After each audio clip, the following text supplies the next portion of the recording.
भैया दे दो कलाई पहनाई है। बीट बॉक्सिंग करके होना चाहिए। भैया मेरे चंदा मेरे अनमोल रतन तेरे बदले में जमाने से कोई चीज न लूं। की बात करते हैं या उसकी सोच भी रखते हैं, ये वो लोग हैं जो देश से आरक्षण को समाप्त करना चाहते हैं। आरक्षण की समीक्षा करना, उसका मतलब उसमें से व्यवस्था में से लोगों को हटाए जाने की बात करना, इसके दायरे को कम करना, और यहाँ से शुरुआत उन लोगों की सोच की होती है जो लोग इस पूरी व्यवस्था को समाप्त करना चाहते हैं। तो संभालना कठिन होगा। समीक्षा तो बहुत दूर की बात है, आरक्षण के ऊपर चर्चा भी आज की तारीख में संभव नहीं है।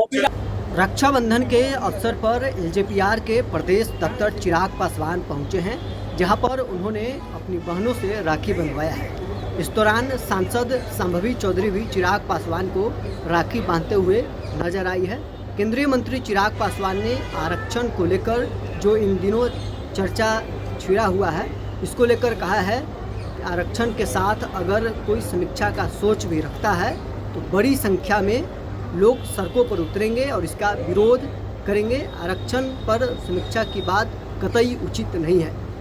गौरतलब हो कि हिंदुस्तानी अवाम मोर्चा के राष्ट्रीय अध्यक्ष संतोष कुमार सुमन ने आरक्षण की समीक्षा की मांग उठाई थी।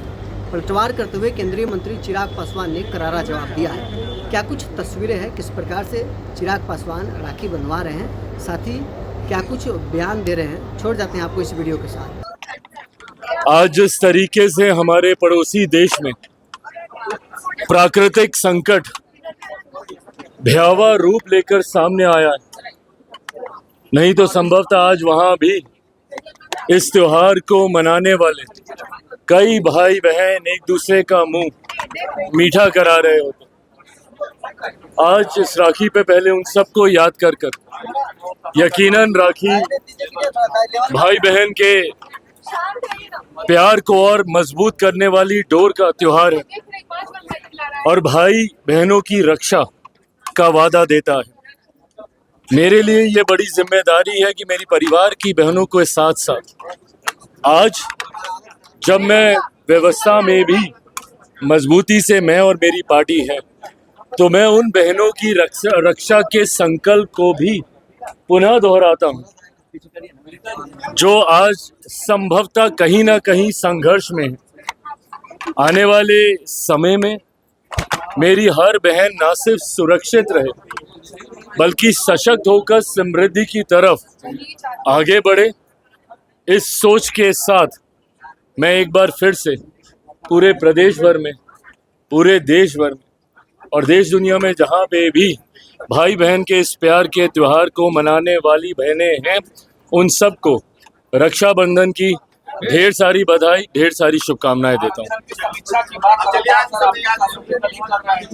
देखिए, ये आज राखी का त्योहार है, ये विषय पे हम लोग इत्मीनान से चर्चा करेंगे, पर मैं इतना ज़रूर कह दूं कि जो लोग भी आरक्षण की समीक्षा की बात करते हैं या उसकी सोच भी रखते हैं, ये वो लोग हैं जो देश से आरक्षण को समाप्त करना चाहते हैं। आरक्षण की समीक्षा करना, उसका मतलब उसमें से व्यवस्था में से लोगों को हटाए जाने की बात करना, इसके दायरे को कम करना, और यहाँ से शुरुआत उन लोगों की सोच की होती है जो लोग इस पूरी व्यवस्था को समाप्त करना चाहते हैं। आरक्षण कल भी था, आज भी है, रहेगा। ये सामाजिक न्याय की लड़ाई को सशक्त करने वाली सोच है। ये कतई किसी को राहत या किसी को खैरात देने की सोच से नहीं बनाया गया। संवैधानिक अधिकार जो सही मायनों में उन लोगों को मुख्य धारा के साथ जोड़ने की सोच के साथ बाबा साहेब के द्वारा बनाया गया था, जो आज भी सामाजिक न्याय की लड़ाई लड़ने का काम कर रहे हैं। खड़गे साहब आज भी जाते हैं तो उस जगह पे शुद्धिकरण कराया जाता है। बड़े बड़े नेता मंत्री परिवार के साथ जाते हैं, मंदिरों को धुलवाया जाता है। तो ऐसे में इस व्यवस्था को अगर कोई हाथ लगाने की सोचेगा भी, तो देश की एक बड़ी आबादी है जो सड़क पर आएगी और उसके बाद इसको संभालना कठिन होगा। समीक्षा तो बहुत दूर की बात है, आरक्षण के ऊपर चर्चा भी आज की तारीख में संभव नहीं है। ओपी राजभर कह रहे हैं कि आपको छोड़ देना चाहिए सर। ओपी राजभर कह रहे हैं कि आपको आरक्षण छोड़ देना चाहिए। ओपी राजभर ने आरक्षण छोड़ देना चाहिए। Thank you sir. आज के राखी के इस भाई बहन के इस पावन त्योहार के अवसर पर मैं सबसे पहले उन भाई बहनों को याद करना चाहता हूं जिन्होंने नेपाल की इस त्रासदी में